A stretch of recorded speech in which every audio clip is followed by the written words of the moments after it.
A letter to God. दूर वादियों में एक घर था जो एक पहाड़ की ऊंचाई पे बसा हुआ था।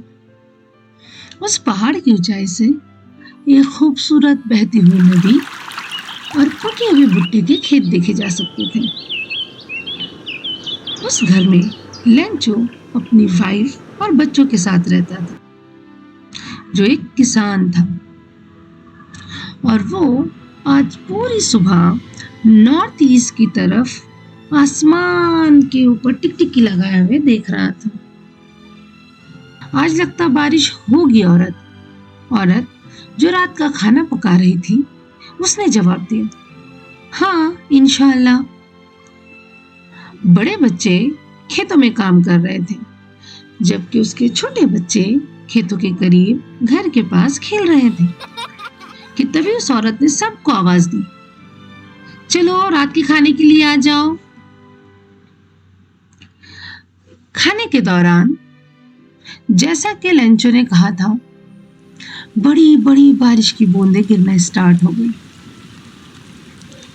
नॉर्थ ईस्ट की तरफ बड़े बड़े पहाड़ों पे से काले सियाह बादल उनकी तरफ आ रहे थे।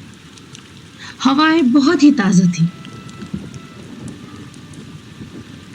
लेंचो बाहर गया और खुशी और इत्मीनान से उस बरसती हुई बूंदों को महसूस करने लगा। फिर वापस आया और उसने कहा, ये सिर्फ बारिश की बूंदें नहीं हैं जो आसमान से गिर रही हैं। ये नए नए सिक्के हैं। जो बड़ी बूंदें हैं वो 10 सेंट हैं और जो छोटी बूंदें हैं वो 5 सेंट्स हैं।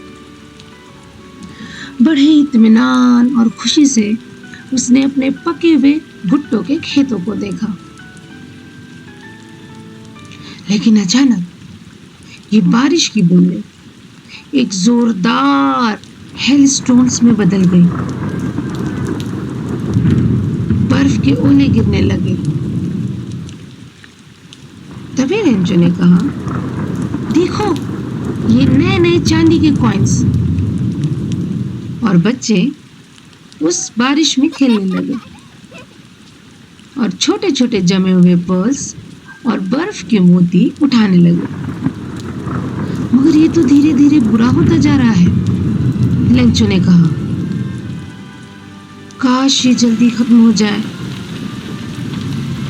और अगर इसी तरह 1 घंटे और बारिश हुई तो सब कुछ बर्बाद हो जाएगा।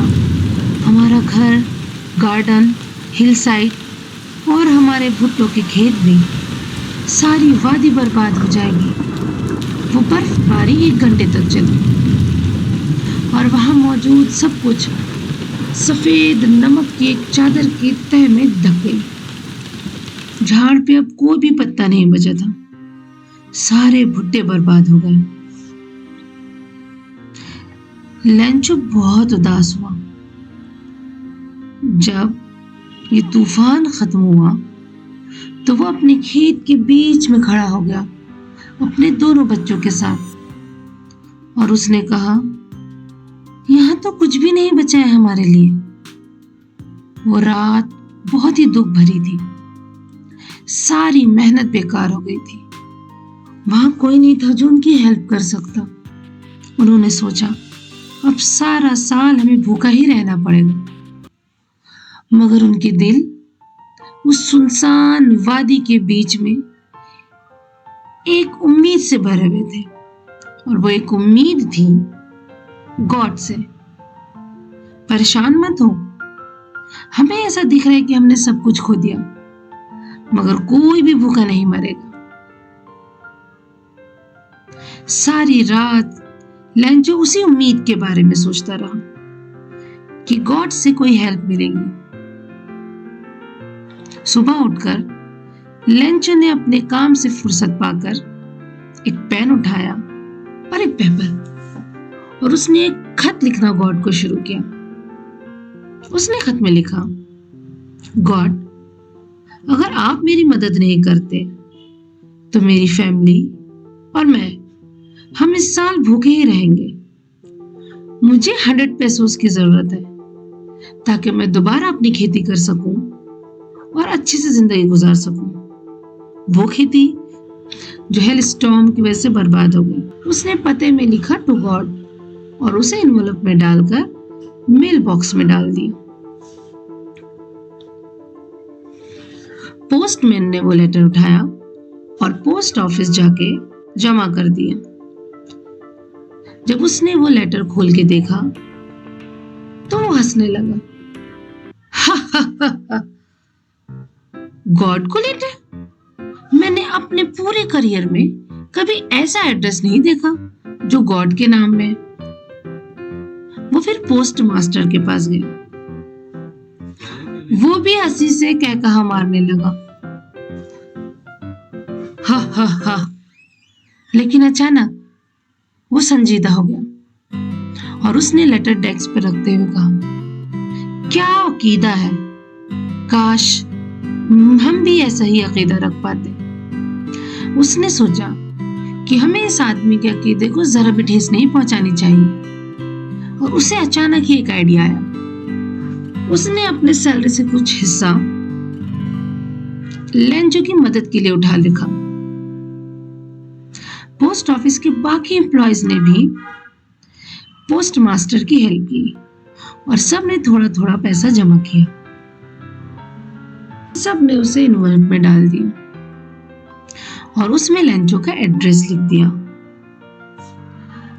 अगले संडे को लेंचो सुबह सारे काम करके शहर की तरफ गया। पोस्ट मास्टर ने खुद अपने हाथों से उसे उसका लेटर दिया। लेटर का जवाब पाके लेंचो को जरा सी भी ताज्जुब नहीं हुआ। उसने बड़े इत्मीनान से वो लेटर लिया। उसने सारे पैसे गिने और उसकी भवें सुकड़ गई और उसने लेटर लिखना शुरू किया। लेटर लिखने के बाद उसने स्टैम्प करके वो लेटर मेल बॉक्स में पोस्ट कर दिया। गॉड, मैंने आपसे 100 पैसों मांगे हैं, लेकिन मुझे सिर्फ 70 पैसों मिले। मुझे बाकी बचे हुए पैसे भी भेज दीजिए, मगर इस बार मुझे मेल के थ्रू ही भेजिएगा, पोस्ट ऑफिस एम्प्लॉयज के थ्रू नहीं। सारे ही निकम्मे हैं। लेंचो